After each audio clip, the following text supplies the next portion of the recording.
Oke, balik lagi guys sama gue Hendra di sini dari Zora Diskus Viswam. Nah, pada kesempatan kali ini adalah video case ketiga dari grup Facebook DLC.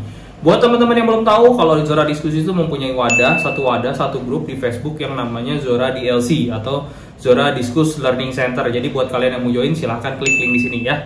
Oke, langsung aja ke case-nya.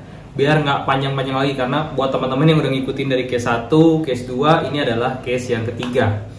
Dan ini sangat, gua awal-awal ini, disclaimer dulu ya. Awal-awal ini, beberapa case awal gua akan membahas case-case yang memang sering dihadapin oleh hobis dulu. Jadi ini case ketiga ini umum banget terjadi dan banyak sekali ditanyakan di grup Facebook DLC ataupun di Instagram. Kadang-kadang ada yang masuk.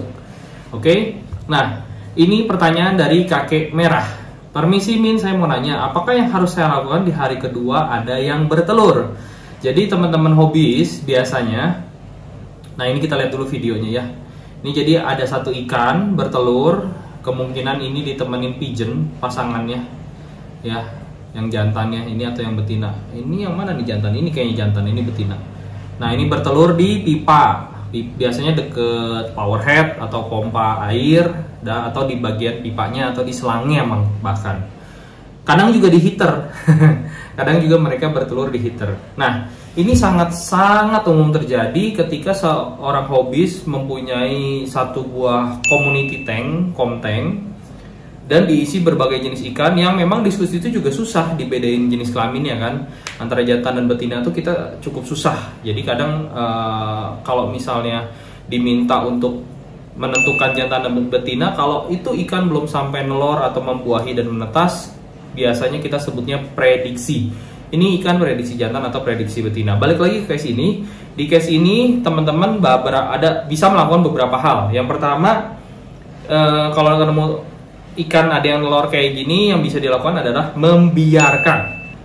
Ya, biarin aja dia jaga telur, biarin agak galak-galak sedikit. Syukur-syukur kalau komteng kalian itu ukurannya di atas 100 atau 1 meter, di atas 100 cm atau 1 meter, 120, 150. Jadi ruang gerak di antara sekelompok ikan yang ada di dalam akuarium itu cukup luas gitu. Dibiarkan, karena kalau ketika dibiarkan, opsi 1, ini bercabang nih. Dibiarkan itu telurnya nggak menetas, ya sudah gitu, selesai perkara. Atau dibiarkan telurnya menetas. Nah, telur menetas ini bisa bercabang lagi kemungkinannya. Antara dia satu bisa gendong di dalam komteng si indukannya kalau memang jago, atau yang kedua anakannya akan berenang ke sana kemari, yang nggak kejaga sama indukannya akhirnya mati atau dimakan oleh ikan-ikan di dalam tank tersebut. Teman-teman ikan yang dewasa itu kemungkinannya. Yang pertama ya. Halo teman-teman semua. Kalian baru mau pelihara diskus? Takut? Langsung bilang diskus itu rewel. Bener gak ya? Jangan khawatir, karena Zora Diskus punya program belajar tentang diskus dari A sampai dengan Z. Yuk join bareng dengan ratusan teman yang lainnya. Caranya gampang banget. Langsung aja ke link bit.ly/diskuspro.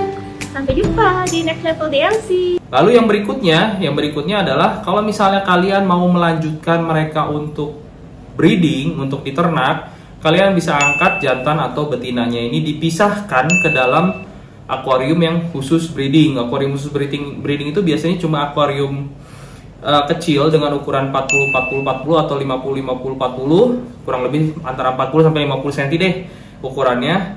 Terus dikasih biofoam. Biofoam itu busa filter yang cukup pakai mesin aerator. Udah itu aja. Nah, kalian bisa pisahkan di situ, boleh dikasih kon, boleh dikasih pipa, apapun itu untuk media bertelur.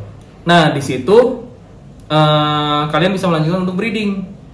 Jadi kalau misalnya nggak ada gangguan teman-teman atau tanknya udah cukup kecil, biasanya nanti kemungkinan ketika telur sudah menetas, ditunggu 3 hari lalu si anakan ini akan berenang, itu udah lebih aman lah. Karena kan nggak ada gangguan, indukan juga menjaga anak-anaknya lebih nyaman.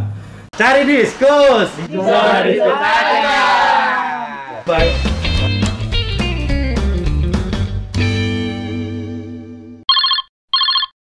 Cari diskus di Zora Diskus aja. Jadi opsinya cuma 2, dibiarkan atau mau dilanjutkan. Nah, yang tadi sudah dideskripsikan kalau dibiarkan seperti apa, kalau dilanjutkan seperti apa. Ini semua kalau gue boleh saran balik lagi ke diri kalian masing-masing. Apakah kalian ada jiwa breeding atau enggak? Kalau misalnya kalian hanya penikmat yang benar-benar, aduh kerjaan di kantor, kerjaan di bisnis aja udah cukup ruwet, terus tiba-tiba ini kalian mau breeding, mendingan jangan. Mendingan sebagai penikmat aja. Jadi dibiarin aja di komteng gitu. Karena kita udah capek kerja. Pulang ke rumah waktunya kita untuk menikmati keindahan ikan diskusi ini. Tapi kalau memang kalian ada cukup banyak waktu, bisa fokus ke jagain indukan dan anak-anakannya, ya nggak ada salahnya mau coba breeding juga silahkan. Tapi gue udah ngingetin ya, breeding diskus itu tidak mudah. Banyak faktor X-nya, antara kalian beruntung airnya bagus atau ternyata dapat air yang kurang bagus. Ujung-ujungnya malah karena menghadapi banyak kegagalan akhirnya stres. Jadi hindarin hal-hal tersebut, oke? Ya, itu aja saran dari gua ketika kalian menemukan ikan-ikan kalian itu ada yang nelor, ada yang berpasangan. Sebagai penikmat, biarkan. Kalau ada jiwa breeding, lanjutkan. Jadi, balik lagi ke kalian masing-masing. Semua bisa dicoba, oke? Buat kalian yang mau mengikuti konten-konten selanjutnya, silahkan komen, like, dan subscribe. Yang pasti subscribe di channel YouTube ini. Juga kalau kalian mau follow Instagram kita ada di @zora_diskus. Nah, di situ kalian bisa lihat berbagai progres yang ada di Zora Diskus, baik foto ikan terbaru, proses breeding di farm kita, dan seterusnya. Oke, sampai jumpa di video berikutnya. Bye bye.